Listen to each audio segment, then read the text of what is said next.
And welcome everyone to the live stream of the launch of the 2020 update to the Cybersecurity Sector Competitiveness Plan. It is fantastic to be able to do this in a hybrid event. We've got here in Canberra tonight around about 65 of people from across the cybersecurity community and friends of cybersecurity joining us to launch this event, launch the Sector Competitiveness Plan, and make sure that we remember what it's like to have a hybrid event and have people here in person. But to everyone out there that's joining us through the interwebs, which we've all come to know a lot more over the past 9 months, there's around about 400 of you out there tonight. So thank you for joining all of us here in Canberra. And what I'm about to do now, as we get organised, and Cyber is not going to, oh, there she is, she's good to stand up. The very first thing that I am going to do is, of course, do something that's very, very important to me. I would like to acknowledge the traditional owners of country throughout Australia and recognise their continuing connection to land, waters and culture. We pay our respects to their elders past, present and emerging, including the incredibly important work that our Indigenous Australians are doing through cyberspace and in particular in cybersecurity. And if you missed the diversity panel that we ran at Cyber Week, if we can stretch our minds back to 4 weeks ago when it was Cyber Week, if you missed that diversity panel, I really, really recommend you jump onto the AustCyber website and download that video stream to watch what was talked about during that session, which included a panel member from Batum Solutions, one of our Indigenous Australian cybersecurity companies.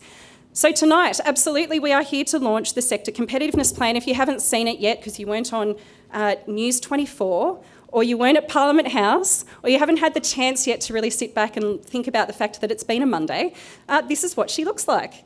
So the 2020 plan is actually very, very jam-packed again with all of the information that we all need across Australia to be able to understand what the opportunities are in cybersecurity. And it's not just about our industry. For all of those here in the room, there are so many familiar faces, which is fantastic. There's some new ones as well. Because during lockdown, didn't we have, I guess, a reprisal of what cybersecurity is all about? So what the Sector Competitiveness Plan does this year is a couple of new things. First and foremost, it does do all of the things that it always has done. It enables all of you out there who run cybersecurity companies and are working in the cybersecurity arena. It provides you with the updated data that tells you just how much we've grown. And goodness, how much have we grown? So in the last 12 months, the Australian economy spent $5.6 billion on cybersecurity products and services. Now that is a combination of both locally produced and imported cybersecurity products and services, but that is up from around about 30% 12 months ago. That is a huge growth. And I know that you'll all smile when I say that haven't we got a few more wrinkles and a few more grey hairs in the cybersecurity industry to reflect just how much we have been under pressure over the past 12 months. For those that are in the room and on the interwebs that were part of all the way back in February, that last week in February that came on the RSA trade mission, can we remember back that far, everyone? A lot of the growth that has happened in the last 12 months has actually happened since we got back from RSA. And that was a fateful week in the history of humans being on the planet. It was that week that we actually saw the first cases emerge beyond China and be recognised by the United States. And in fact, for those of us that were at conference, of course, there were some Australians who did fall ill to COVID-19 all the way back then. So it really has been such a transformational year. So to look at what is new within the Sector Competitiveness Plan, for the first time, for the economists out there, this is going to be exciting. For those that aren't the economists, you're going to think, what does this actually mean? $2.3 billion worth of gross value add is now being added to the economy every year by our industry. $2.3 billion worth of GVA. Now, what does that actually mean? That is actually the amount of activity that is directly attributable to the productivity and the growth of the economy because of our industry. It's never been counted before.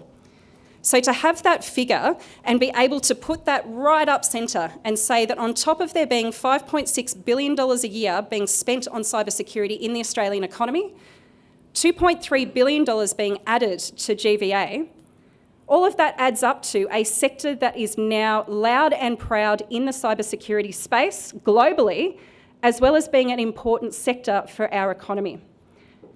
We are also now at 26,500 direct workers within our industry. That has dramatically grown over the past 4 years. In fact, we've almost doubled in size in direct employment within our industry. Now, yes, we have gotten a little bit better at counting it, but that is also because of the growth. And so to have that growth reflected now in those kinds of numbers really sets us up for success in the future. And what I'm really proud to say is that, of course, across those figures, we have been increasing the amount of participation from women, from minority groups, including Indigenous Australians, but also the intellectually and physically disabled, and those transitioning workers at both ends of the age spectrum. We have been proving that our sector puts our words where our mouth is and gets our fingers on the keyboards to be able to prove that, yes, we are a very diverse sector. We've got more work to do. There's no two ways about it. But the Australian cybersecurity sector is actually more diverse in its makeup than most other countries in the world. I think we should take a moment to celebrate that. Let's not celebrate for too long though, because gosh, I'm not going to let you. We need to keep that culture amping up to make sure that we keep pace with what's great and pushing back on what's not so great. So tonight, we have a panel of amazing experts to be able to break apart and analyse what's inside of this SCP so that you can digest the crunchy factoids. And I welcome Tim Watts from the House. Thanks for coming along tonight, Tim. It's the second last week of the parliamentary year at the federal level. I was up there today with some of the team to launch the document, and my goodness, isn't everybody just crawling towards Christmas? So for those of you that don't spend that much time on the Hill, although I know many of you do, this week is a pretty big week from the House side of things, but then of course next week is a huge week from a committee point of view. And so there's a huge amount of activity going on in Canberra right now. So to be able to launch our SCP in amongst all of that and be able to lure away some of our politicians to come and help celebrate the launch of this is fantastic. So without further ado, I'm going to introduce us to our panellists tonight who come from a very diverse range of areas within the economy. So we have Colonel Robert Watson, also known as Doc, over here. He is the Director of Information Warfare Division with the Australian Defence Force. We also have Jackie Curnow, who is a partner for cybersecurity at Ernst & Young. We have Cheryl Mack, who is the Head of Community, for National Head of Community, I should say, at Stone & Chalk, a really important partner of AustCyber. And of course, the famous Amaru from Aculus, who arrived in this morning, COVID-free, from Singapore to be able to be with us, to be able to talk about his experiences of going global. And Aculus is a fantastic example of just how much we've been able to thrive in amongst all of the turmoil of 2020. So without further ado, let's get into it. Okay. This is where we do the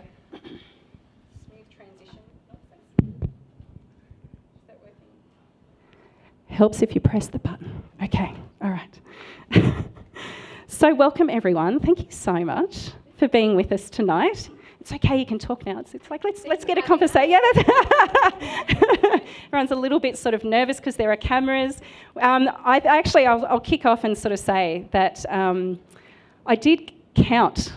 I counted this morning because I did 2 webinars earlier today ahead of launching the SCP. That I've done over 800 of these since the beginning of March. So if I stuff up, then you can all come and say to me, what? So please, it's totally okay. So what we're going to do is I'm going to ask you all a set of questions. And if you start to waffle a bit like I do, I'll cut you off. And we'll pass the mic around. But I've got a question to open up that I'm going to offer to all of you. So the same question to all of you. It's the year with unexpected challenges. I think we need to play word bingo here, don't we? Unexpected challenges are the most in living memory. And actually that's true. In this room, I don't think we've got anybody who is post-World War I. They are still around, which is awesome. But there's not many left. Imagine if you are post-World War I, having seen everything that you see. But for all of us, very young and very attractive people, we certainly haven't experienced anything like this before, not ever. So do you think the Australian cybersecurity industry is well positioned to enable the uptake and application of trusted digital technologies, and to kind of start transforming how we practice cybersecurity as we recover from the pandemic. I'm looking at you, Cheryl. Let's go.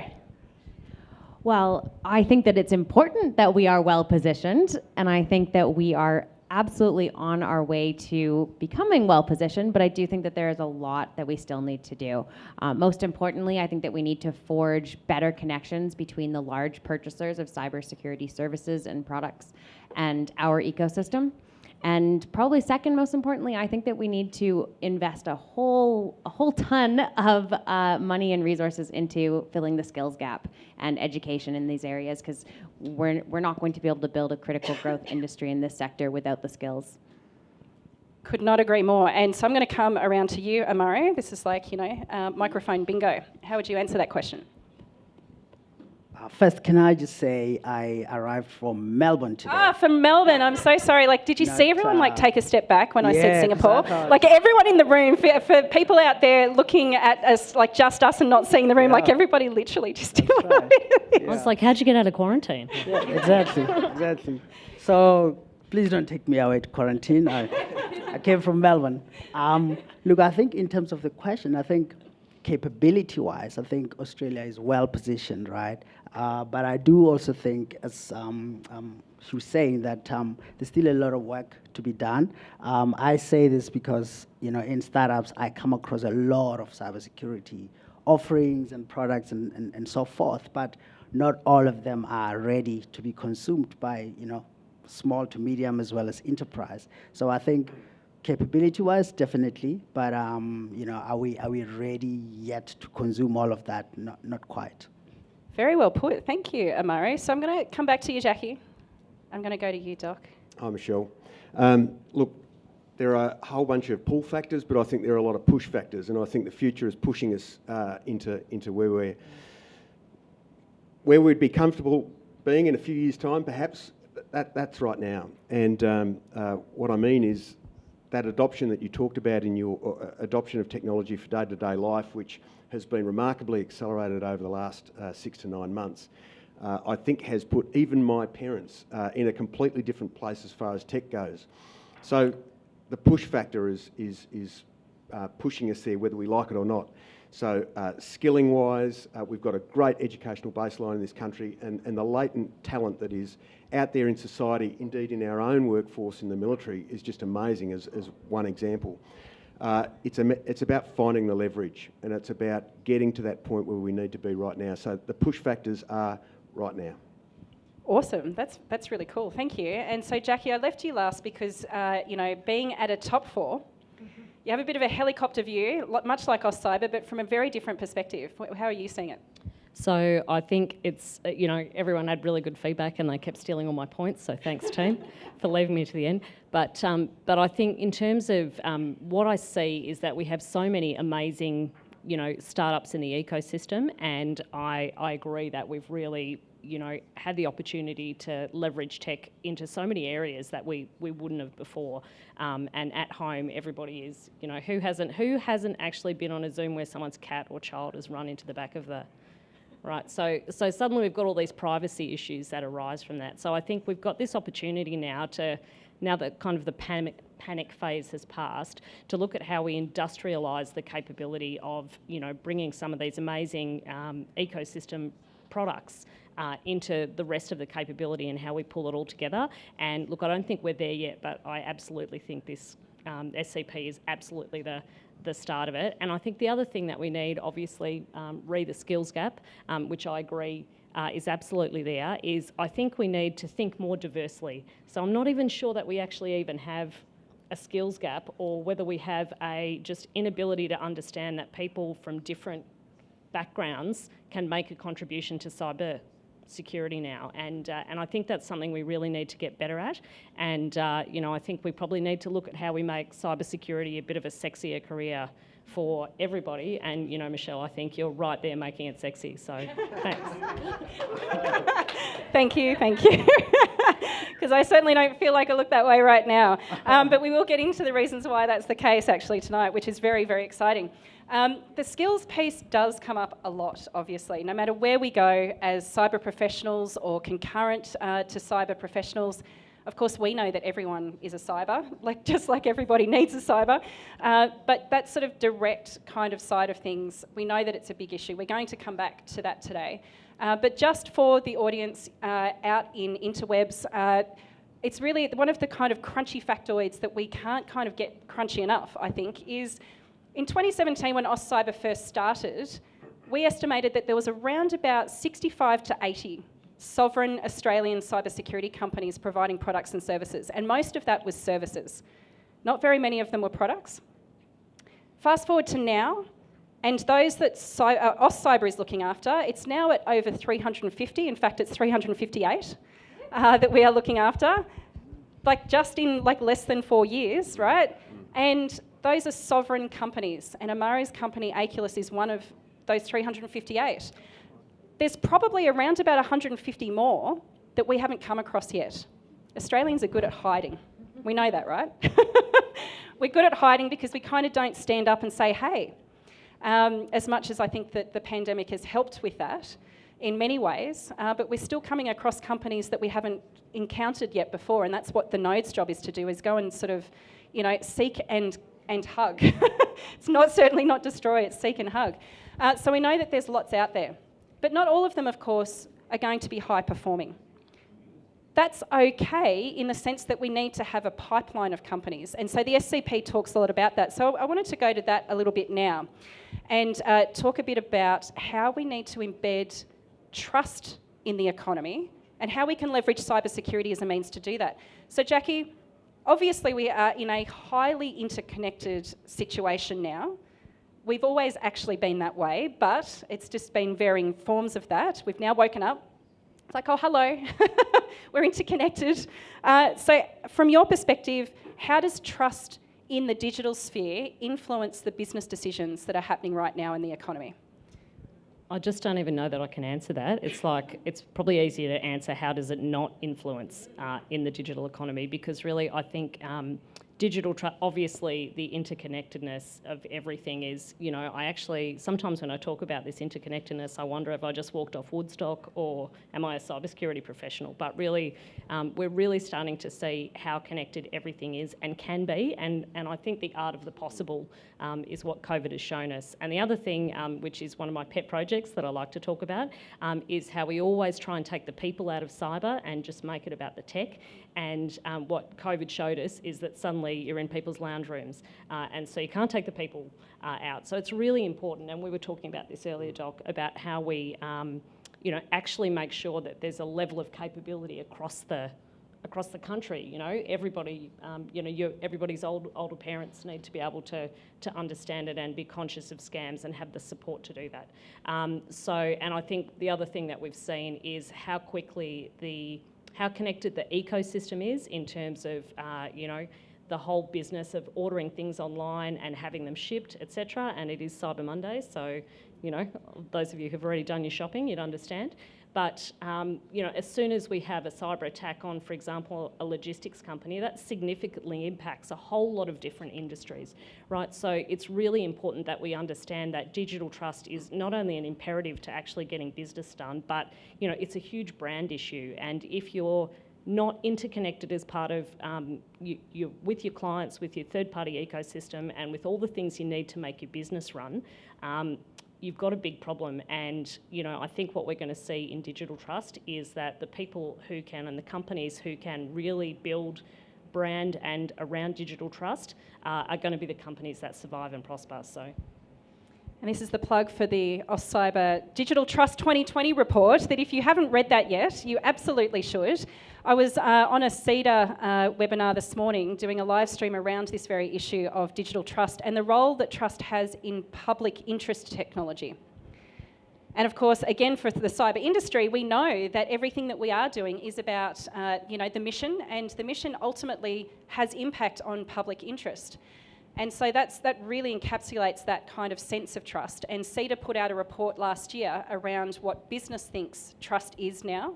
And so when you combine that report with AustCyber's report, you've actually got a really comprehensive look at where business in Australia right now sort of considers trust to be. Amaro, I'm going to throw to you, and I'm going to ask you a bit of a curly one off the back of that. One that I get asked a lot, and I sort of take a few bullets on this one for all of you out there. How trustworthy are cybersecurity products coming out of Australia? Do we put enough cybersecurity into our cybersecurity? Look, let me have a sip of water before.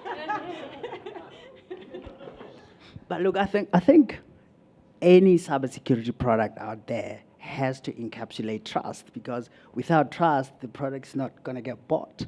And having sold to enterprise companies and small to medium companies as well, the way the customer demands trust is inevitable. You just have to meet the customer halfway to assure them that, one, the product does what it's meant to do, and then two, that in the process of setting it up, you're not going to complicate an already complex technological infrastructure. So I think, as much as you try to hide from it, trust is something that the customer will demand of you one way or another. True story. That's a hashtag. And I think that for the startups out there, as well as those who are just coming up with an idea, lots of ideas have merit these days. We've seen actually increasingly in Australia ideas getting an exit, which is great. That's really cool. I sort of try and encourage people to hold on to that idea as long as they can. You can make a bit more coin if you hold on to it just a bit longer, but it will have more impact. It doesn't matter what industry you're in. That trust piece is actually now really important. And so I think that when we then put that into the context of something that everybody sort of assigns a lot of trust to, and it's a uniform. How is the ADF going about sort of demystifying this whole sort of complex smile? Look, that question of trust, if I can just go reverse a minute, digital trust is everything in the public sector. It goes to the legitimacy of government. It's what the populace believes in. So absolutely vital. But at the risk of being unsexy in a very flat and fast, go-to-it sector such as cyber, the issue of trust is also about policy, not just digital trust. So panels have a place, and a big part of what a panel plays in who government does business is they're a known entity, and they've gone through an accreditation process to get onto that panel. So that's one. Another one would be the Defence Industry Security Plan that Defence has rolled out, because for us, trust is about our securing our supply chains. What are our second and tertiary providers? Who do they do business with? Who backs them? So DISP is only a recent initiative, but if you have a look at the way the US government is going in terms of assurance, if you like, with their supply chains, you could probably expect to see DISP 2.0, 3.0 in the next couple of years very, very quickly. So there's a whole framework behind trust that, yes, I might be accused of being a bureaucrat and slowing a flat and fast industry down, but these things are important as far as trust goes. Well, they're the bedrock, really, aren't they? If all else fails, that's what we come back to. And it doesn't matter what's going on in the world, that's getting tested all the time. And as I said today, my latest example, everybody knows I love a good example, that we're all pretty conscious across the Western world of things like facial recognition and the kinds of issues that throws up for privacy. And how you do assure security in that kind of really complex, instantaneous kind of set of technologies. It's not just one technology. What happens if it's a deep fake that's using your face that can actually get past all of the sense checking around whether or not the facial recognition process is checking for your face? It is actually happening right now. So Cheryl... Oh no, now I'm scared. Am I real? Are you real? I think you are. Your voice sounds very authentic. That's the whole point of deep fakes. Exactly. And then spinning off that, all of the disinformation. So just off the back of what Doc just said, in terms of that baseline of how we try and have resilience within our trust is how I'd probably frame that. You guys have been doing a heap of work at Stone and Chalk to be able to leverage your success in fintech and moving across into regtech and now also space and defence and other forms of emerging technology. What are you seeing across the differences in all of this, and how good is the cyber performance in these other areas? Noting that, customers like defence, and also anybody else in the economy is expecting this to just be baked in. Baked in. Well, we're doing what we can in that space. So yeah, Stone and Chalk was founded in fintech in 2015, and we really took a claim in that sector, and were able to make a difference and really take it from grassroots to being of something that Australia is really well known for. What we're looking to do now is have that same impact that we've had with fintech in other sectors. The adjacent to fintech sectors, of course, are RegTech, InsurTech, and PropTech. So those ones make sense. But there's a couple others that we're taking a stake or a claim to, and that is AgTech, Space Tech, Defense Tech, and Health Tech as well. Now, here's what's really interesting. We also are very active in sectors that are as well. They are sectors that startups operate in, like cybersecurity, AI, data and analytics, and IoT, but they are also areas where a lot of startups, almost all in the case of cybersecurity, also have to have that capability. So even though you are a fintech startup, you also need to have cybersecurity.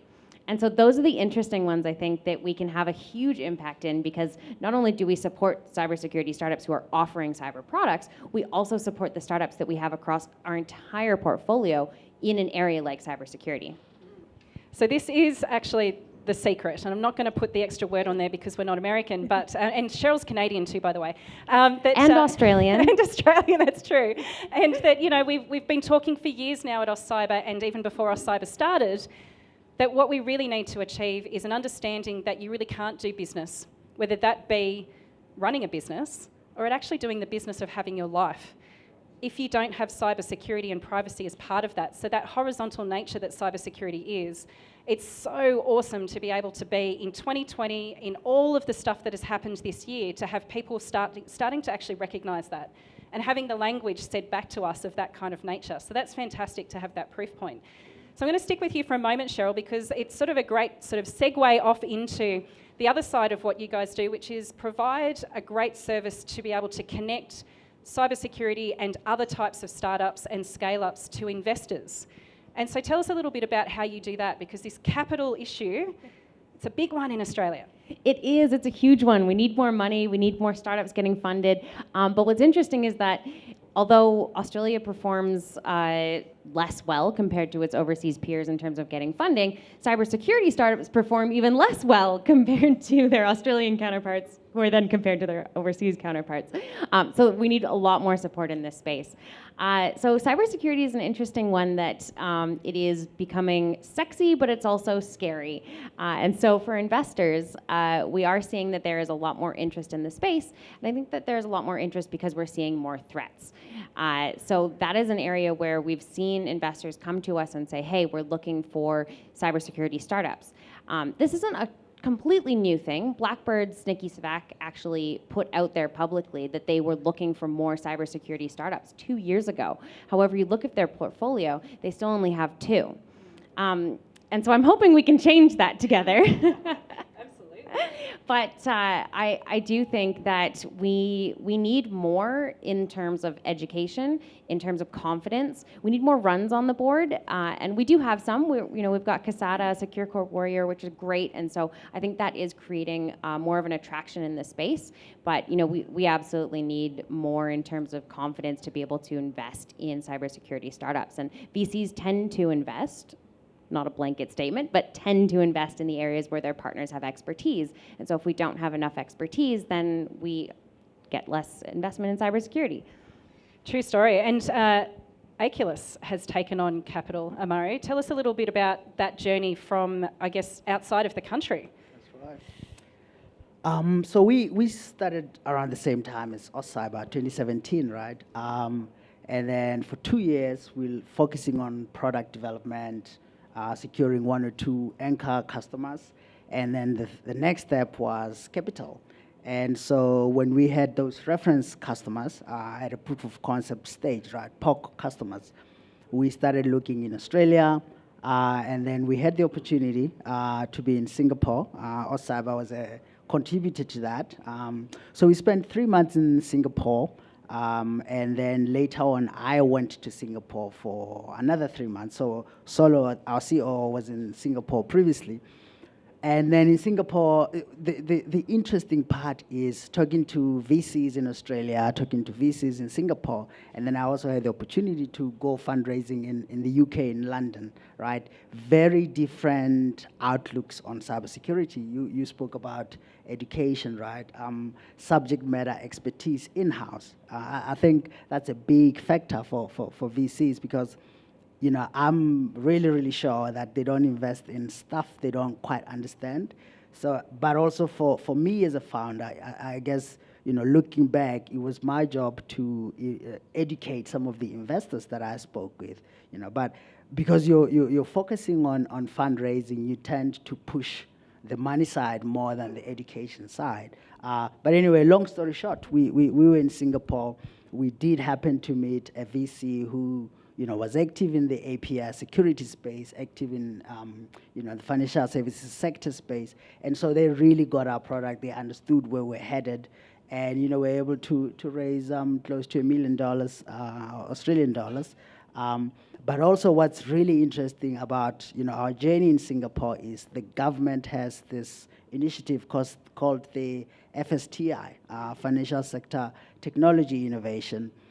So we just got in this $1 million investment, and then we applied for the FSTI as well, which we got to the tune of 150,000 Australian. So we cashed up, and we look into the future with confidence. But yeah, it's funny when you look back. It was those small steps, the contribution from AustCyber to be in Singapore, understand what's happening, but also to be able to compare the different VC landscapes in Australia, in Singapore, and in the UK, and to be able to get what we get. It's been an amazing journey. Sure has been. And Aculus, of course, is a case study within the SCP. So you can jump in. We're being a little bit cryptic here in terms of what you do. You have to tell us what's the 2-second elevator pitch on what Aculus is, Amari? Aculus secures APIs. And APIs are used by almost every company that's got digital services. So when I first met Amari, I said to him, and I don't say this very often as the cybers know, I actually wanted to buy his company on the spot. Not actually because I wanted to make money off it, but because I wanted to make sure that Amari and all of the stuff that was going on for him at the time was able to have assurance that he could stay Australian and that the company was going to be able to grow from here. Now, the taxpayer doesn't let me do that. Not yet. So, so yes, but that doesn't mean that we can't come along later on, Amara, and work something out. Of course. And so, Jackie, EY, going on a massive expansion path around cybersecurity, like most of the top 4 are, if not all of them. There's like the +1 as well, Accenture. High Accenture.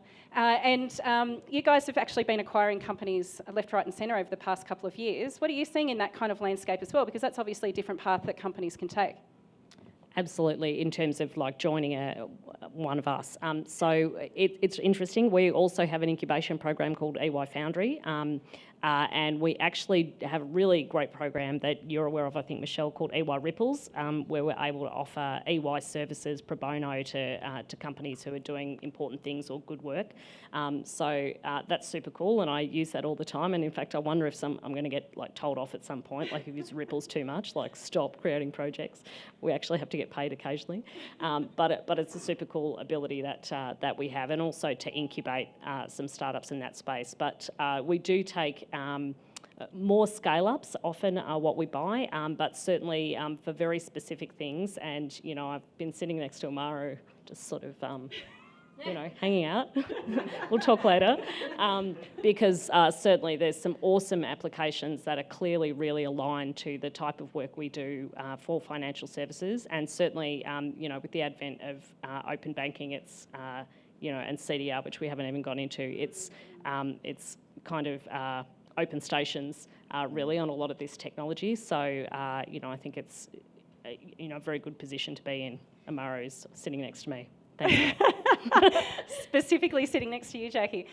So actually, the technology that Amaru's been and the team have been developing is not only awesome for financial services. I just want to put this plug in that APIs are used everywhere now. It's how we have all of the connectivity that we have that's super fast. And, you know, when it's not nanosecond quick, don't we just get cranky with it, you know? Securing those API connections is absolutely what these guys do. And, you know, I remember being at RSA last year, gosh, that's a long stretch ago, and talking about what Aculus does and sort of musing with someone who happened to be Australian but doesn't live in Australia anymore. I reckon they would wish they were back in Australia now because they're in the US. But, you know, with the COVID issues that they've got there. But, you know, remember, we kind of mused that if they had only had Aculus, maybe Facebook wouldn't have had Cambridge Analytica happen on their hands. So that's an interesting little conception right there. So Doc, coming to you, off the back of that, you're thinking, how can this go across to the ADF with APIs? Well, the point of sovereignty, of course, is something that's really important in this. Trust is underscored by sovereignty. But I think even more so, we've been having these conversations over the past kind of, I guess, 6 to 9 months really about whether or not it's self-reliance. You know, is it protectionist if we're talking about sovereignty? I don't believe so. Independence is incredibly important in cyberspace. How does that look from an ADF perspective when you guys have got convergence happening all over the place? No secrets. That's something that we're struggling with, and I don't think we're on our own. I think that's something that everybody is struggling with. Anything man-made is defeatable, and if you have that attitude in cybersecurity, then particularly when we're trying to secure ships, an aircraft that might be 30 years old or have a 30 to 50 year life of type and have incredible legacy equipment, legacy systems on them that you just don't even know where to start half the time, that's a huge, huge issue. So as far as what we're doing about it, well, we're starting at the bottom and we're working our way up. And I think it's about having clear priorities. I think it's about understanding what the threat is and how the threat works against you, the effect that the threat can have. But going back to what we were talking about before in terms of narrative, what's the pitch? The Prime Minister and the Defence Minister announced earlier this year under the Defence Strategic Update, $270 billion worth of spending.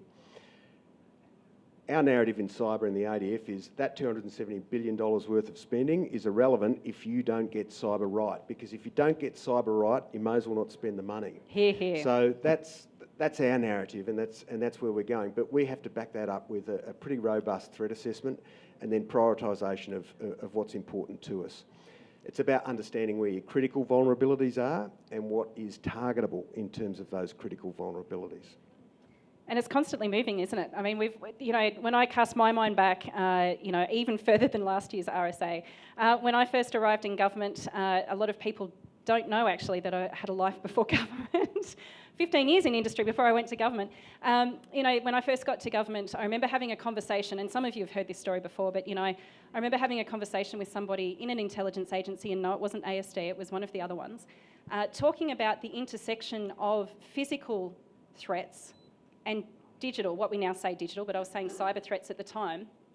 And the person literally told me to get up and get out, because that will never happen. That we will not see a time when there will be the need for the Australian government through its intelligence apparatus or any other means of national security to have to defend against the intersection of physical and cyber threat. And I was just like, what? Have I really properly missed something here? Like, is this how far behind the Australian government is in its thinking about threat and the way that translates into risk? And this was coming from the head of cyber in an intelligence agency. I was petrified at that point. I walked back a couple of kilometres to clear my head back to where I was working at the time, just thinking, really examining whether or not I've got anything right. This was only 12 years ago. And so we fast forward now to what we know, and of course in that year was actually the year that we were able to put our hands on what it would mean to have a Stuxnet equivalent happen in Australia. It was incredible. So I think that, the sort of thinking and the culture, and again, the SCP talks a lot about this, the culture of thinking, and Jackie, you've pointed to this already, and I'm going to stay with you for a moment, Doc, because you guys really have done a lot of work around this thinking and culture piece. Can you tell us a little bit more about that? Well, I think government has come an awful long way. So you build capability to mirror threat, and you can see that in the maritime, land or air domains. But cyber is a threat that goes right from the very right-hand side of ADF capability, right through to the far left-hand edge of society, if you like. So that's government, whole of government, essential services, all of your industries, and broader society.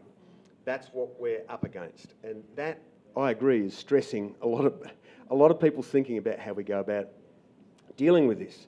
The way we go about dealing with this is partnering. We can't do everything. Now, there are some proponents in the ADF that might say, so in the ADF, our role is to project power in support of the national interest. Some might say that if an essential service can be brought down that prevents power projection from occurring, then the ADF has a vote. Whoa, you know, there's going to be people out there in cyberland that say don't invite him back. But anyway, what it means is that we have the partnerships in place, that we have clear responsibilities, that we have clear knowledge of who our oppos are in those various organisations and what will happen. One of the worst things that keeps happening to government, in fact all of us, is we keep getting hacked. But one of the best things that keeps happening is that we keep getting hacked, because we constantly have to review our responses and renew what we're going to do next time. So we've done a lot of work, and I've got to say in the last 3 years or so, particularly under General Marcus Thompson, my boss, he retired last week, we've come an awful long way in thinking about how we do that. And frankly, you can see it. You really can. I think that, certainly in the cyber industry, you've got to be a pretty far distance away from the way that defence and in particular ADF has behaved within government to see just how much of an exemplar you have become. And valuing culture is something that you wear on your sleeve. And, I think that that's really, really important. So as the segue, let's get into skills. This is something that's all near and dear to our hearts. The SCP talks about the fact that, as I said in the opener, we've now got 26,500 workers directly involved in the Australian cybersecurity industry. That's pretty cool, but it's probably only about a third of what we need, right? And so when we look at what we need to project over the next 10 years, what we can say is today, and this is anecdotal, which is not why you can find it, everyone out there, I know that there's a couple of journalists that will kind of try and knife me on this. You won't find it in the SCP, but anecdotally what we've been able to kind of figure out just by counting things, right, is that for every one job that is directly involved within the cybersecurity industry, there are 10 indirect jobs in cybersecurity across the economy. That makes sense to all of us, obviously, because we know everyone needs to be a cyber and everyone needs a cyber. But to most others across the economy, they're only just starting to wake up to that everyone does have a responsibility and a role to play in how we create this sense of almost digital immunity or herd immunity online in protecting against those threats and pushing back on the impact that those risks have in our everyday life. So, Cheryl, I'll start with you. With the piece that you've done in the past around StartCon, so if people aren't aware, please, I encourage you to have a look at Cheryl's rap sheet. She started when she was 5 and, was a part of the team that started StartCon, which is out of New South Wales. It's a fantastic festival celebrating startups in Australia every year. You've seen a lot of the kinds of issues that industries that are growing very, very quickly have had. We've got some extra complexities in cyber. Tell us a little bit about your views on how we can start to kind of tackle this talent gap that we have. Okay, are you ready? Ready. Okay, so there are 4 key players across the ecosystem that need to come together and work really well together in order to facilitate the growth of just the startups in general and our innovation. So those 4 key players are the education pieces, universities, TAFE, et cetera. Then we have government. They drive the national innovation agenda. They do the regulations and try to keep us safe on the critical levels. We've got our private industry, so our big corporates. They create the vehicle that lets us achieve commercialization and scale. And then we've got the community organizations, and so that's where we fall into, where AustCyber falls into in terms of the not-for-profits, and then even as far down as the meetups and the community groups that come together just to celebrate the wins. Now, cybersecurity sits across all of those, and we need all of those players to come together and to focus on this area in order to create a cluster. And a cluster is when we actually have a bit of knowledge exchange that goes between the different players in the ecosystem to create something really, really special. So, I mean, in terms of what we've seen through StartCon even, I have to say that like the first event we ran in 2015, I could name the one cybersecurity startup that was there. But what's interesting is that we slowly grew and grew and grew the number of students that were involved, and then the number of high school students, the university students, and the number of high school students. And then we even in the last year, we started bringing in what's the youngest one here? Primary. Primary. Yeah, we brought in the primary school students. You know, they're playing with robots and they're getting excited. And I think that next step is, like I said before, cyber is kind of scary still. So the reality is when you have a developer who's like, yeah, I'm a developer, I do front end, they don't understand that actually you can use that exact same skill towards cyber. Like cyber needs developers. I can say the same thing about we need business analysts in cyber. So I think it's that mind shift of saying, hey, you know, just because you're a developer doesn't mean that you can't go develop for a cybersecurity startup. It's actually very much the same, and it's going to be okay. And there's a thing called Secure Code Warrior that can secure your code for you as you go. What a plug, hey? So, Amaru, scaling quickly like you have from those early days at SciRise right through to now, dominating in the API security space, and of course it's going to only get bigger and bigger. You've had obviously the need to go and fetch talent from time to time. Where have you sourced your talent from, knowing that we've got this backdrop? Yeah, I remember when we did our website, because we didn't have customers, we had 3 universities that we're getting interns from. So I said to the person that was helping us with the website, I said, I'll talk to the universities. We put their logos on there instead. So we were fetching our interns and our talent from the universities, initially as, fixed-term interns, and then over time, those who were really good, we would retain them. We had our longest-serving employee after myself, from RMIT University, for example. So we work a lot with the universities. That's where we get our talent from. The talent factories in Australia that they are, and now that we've got an industry that is flourishing, we can try and keep as many of them at home as possible. This is the latest thing that I got knifed on, friends, by a journalist on LinkedIn actually, for saying that, when you go to all of the major technology companies around the world, maybe not in China, maybe actually in Russia, you will hear an Australian accent. And that Australian accent is usually leading the pack, whether that's in security or it's in DevOps or, it's in the kind of UX or any of those kinds of areas, you will hear an Australian accent. We need to boomerang them back home because, gosh, have we got an industry for them now. Doc, you're doing a huge amount of stuff in the ADF around this talent side of things, some amazing programs that can also help share that talent across the economy as well. Absolutely. Well, that. You are the beneficiaries. Thank you. That's no worries. You're welcome. Unlike the other panellists, I can't throw money at people. So we have to be very imaginative about how we attract and train and keep, more to the point, keep talent. So we started, our cybersecurity journey started a while ago. We were one of the first organisations in the country that had our own sovereign security operations centre. But that capability was largely in the public service. It wasn't in the uniforms or the Defence Force. The Defence Force really only started down this track about 3.5 years ago, and for the last 3.5 years we've gone very hard. But what we've been able to do is use our imagination. Just recently I've managed to achieve recognition of cyber as the 29th sport in the Australian Defence Force. Much to the absolute chagrin, if not frustration, of the traditional rugby players, and I've made a lot of huge statements such as ADF Cyber is bigger than ADF Rugby, and of course, when I've had the blowback, the inevitable blowback, it's more along the lines of, well, when have you last seen 700 people at a rugby competition on the field at the same time? And that's what we're doing in the Cyber Skills Challenge, for instance. So it's also advertising as well.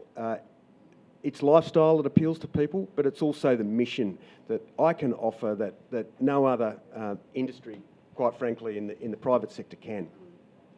Eventually, we'll all make that decision at some point to go, but until that point, I'd like to keep those people as much as I possibly can. So we run the Cyber Skills Challenge as well, in concert with Fifth Domain, who's here this evening, great partners of ours. We've run a diversity program for a number of years now called Women in Cyber. Diversity is very important because when it comes to problem solving, which is largely what cyber is, you need different opinions, you need different approaches to problem solving, and that's what you get through diversity programs. But the last one that I want to plug is thinking about different ways to get people in and show them what the military is about. Well, we're running the ADF Cyber Gap Year at the moment, which is a great federal government initiative. It's getting 250 sponsorships or scholarships out to people who are studying everything between a Cert 3 and a master's degree for 12 months. But in return, what we ask is that you come and do 2 to 3 weeks work experience with us, whether that be online and remote, or you come into one of our cyber units. There's no obligation at the end of that time to sign up to the ADF. So you don't have to join up to the ADF to find out what we're doing.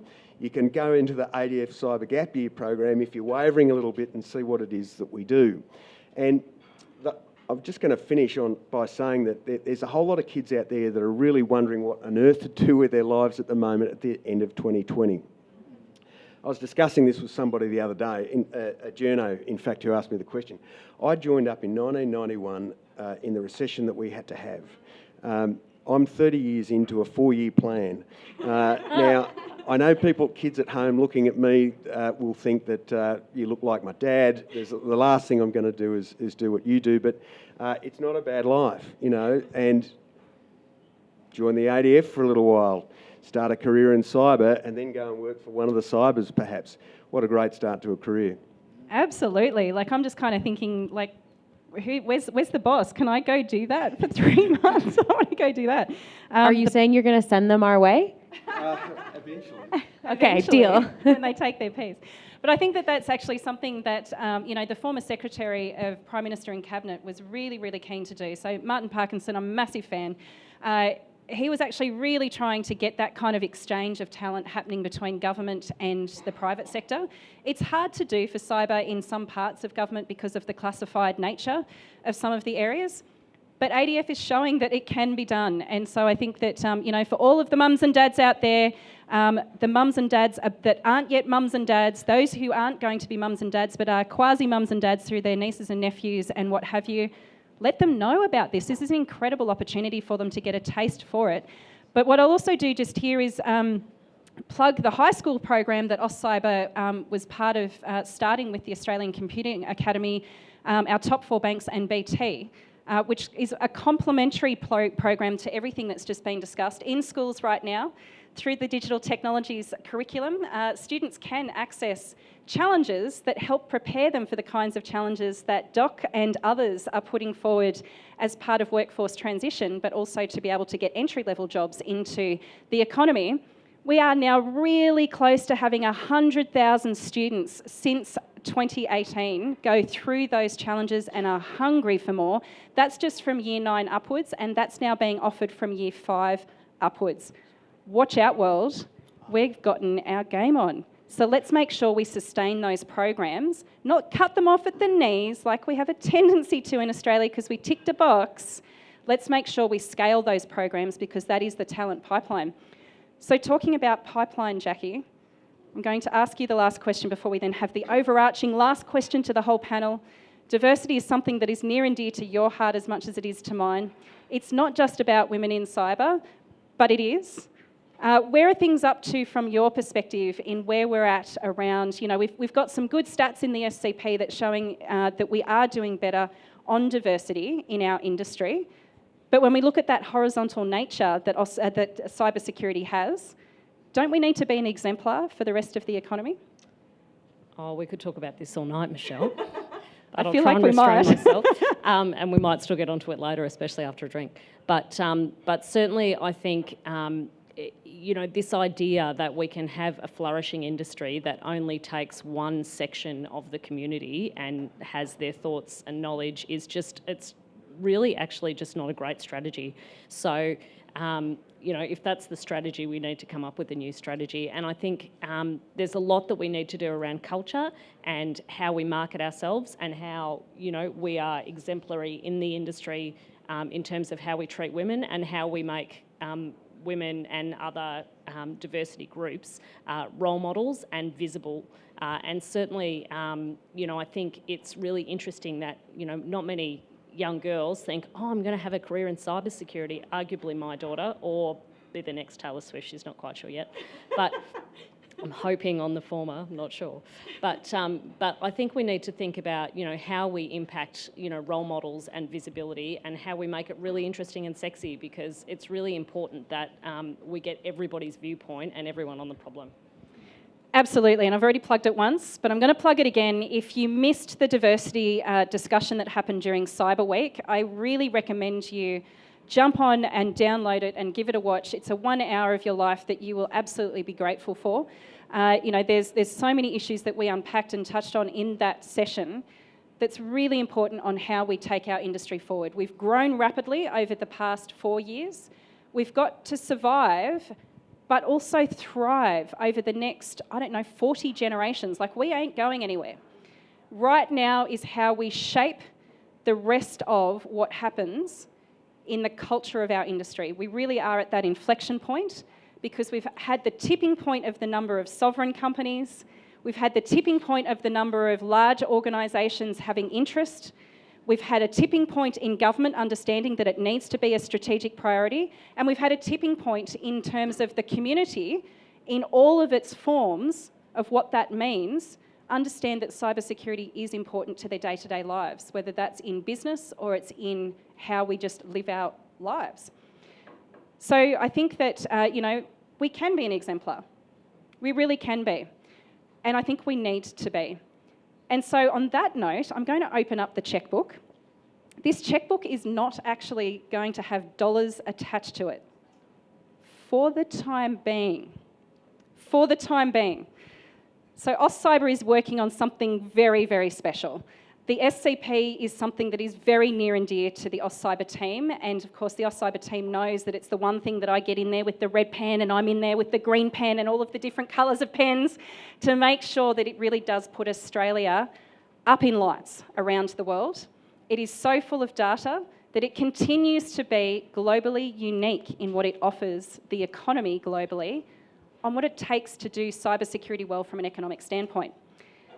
But we're going to go one bigger. And gosh, I cannot wait to share with everyone what that's going to be. I know your heads will spin and say, that was the day that she said that they submitted something that's going to take us to the next level. So if I'm not going to give you dollars today, colleagues, what I'm going to give you is time. Fast forward to today, in 12 months' time, what is the one thing that you hope that we will have done to make sure that we've not only sustained those awesome figures of growth, but we've really had the kind of impact that we want to have with that growth? So I'll give you a moment to think about that, and I'm going to kick off by saying that I am really, really hoping that in 12 months' time we'll look back, and not only will we have seen that all Australians understand that cybersecurity is complex, but it's an opportunity. And that within that opportunity, we can understand that national interest is the marriage of national security, economic prosperity, and social impact. And that within that, we can see that if we collaborate and that we recognise there weren't ever any poppies that were growing naturally in this country, we were proud and fierce for taking what's ours and doing it in partnership with others, that we can have one almighty celebration because we will have also tackled the virus. So who am I going to start with? I'm going to start with you, Doc. Oh, goodness me. I was hoping you'd go to one of the other panellists, Michelle. Oh, goodness me. I know you can handle the pressure, Doc. That's why I went to you first. Where would I like to be in a year? Look, I would still like to be fat, dumb and happy living But I know Unexpected. I know the world's not like that. And I know the threat environment is moving very, very quickly. And I know that threat environment is not just postured against defence and government and essential services, but industry and society. I think there was an article the other day where some poor plumber lost $51,000 because an invoice got man-in-the-middle attack. These things are happening more and more on a daily basis, and that's hitting mums and dads in their hip pockets. So where do we need to be? Where can we be? I would like to see a society that is far more sophisticated in their understanding of the threat environment. I'd like to see the narrative raised a little bit in terms of the honesty in telling people where that threat lies, so that we don't see it on a current affairs program at night. I'd like people to understand that these things don't just happen to other people, it happens to all of us. That your professional profile is exactly the same these days as your personal profile. For all those kids out there and a lot of young people that work for me, they all seem to externalise these days on social media, but what you put out there is directly attributable to the rest of your digital life as a professional. It doesn't disappear. Just because Snapchat thought you made it disappear, it doesn't disappear, friends. So it's very difficult to predict the future with any sort of accuracy, but what we can do is put ourselves in a much better position to meet the challenges that the future will bring. That's where I'd like to be in 12 months. Awesome. Challenge accepted, Doc. Jackie. So I'm just going to disagree with you a little bit, Doc, because I think regulation's really sexy. So As an ex-bureaucrat. As an ex-bureaucrat. But I think one of the things that we're really missing and the underlying gap that I hope we get to is to really get engagement from governments at all levels to understand the importance of the precipice that we're on right now with cybersecurity and the digital economy. We've had this, as you say, massive push straight into it, and we actually have the right talent and skills if we get it together to shine. And I think what's consistently been shown across the world is that the power of regulation to do that. So I love the consumer data right, and I got a chance to get into it. So looking at with open banking now, how actually we're giving the rights to data back to the consumer and how that's driving a whole lot of engagement from industry and a lot of change, etc. So the power of regulation to drive change, what we saw with GDPR, even though technically it's applicable to Europe, is a huge impact to the rest of the economy. So what I'd really like to see is that governments really get the opportunity they have here to drive change through regulation, and they think about how they're going to do that. Co-design, co-design, co-design, co-design, co-design. Cheryl.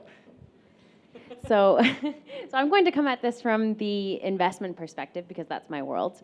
So what I would like to see is a significant increase in the expertise and confidence within the investment community to drive a significantly much bigger amount of investment into cybersecurity companies. And whether that's angels who are coming back, who founded companies in that space and then gone back to invest in up and coming cybersecurity startups, whether that's a fund dedicated to cybersecurity companies so that other VCs will feel confident to co-invest with, or whether that's somehow getting more partners that have expertise in this area into the current VCs. I think, or all of the above would be fantastic. So that's what I would like to see. Awesome, I love that. And tick, challenge accepted. Amara, you have the last word, almost the last word. Yeah, thank you for that. I think what everyone said is great. From an investor's perspective, one of the greatest barriers to establish a cybersecurity company and a product is capital. So I think the part about investment is great, but also what the ADF is doing with the likes of Pen10 and all the other companies. If we could extend that to the rest of the enterprise companies, I think that's a really good initiative to get startups in, not necessarily to say we're going to use this fully, but to test it, because at the end of the day, you have to test anything before you use it. I would love to see other industries follow your example. And then finally, regulation. I love that regulation continues to favor APIs and the use of platforms.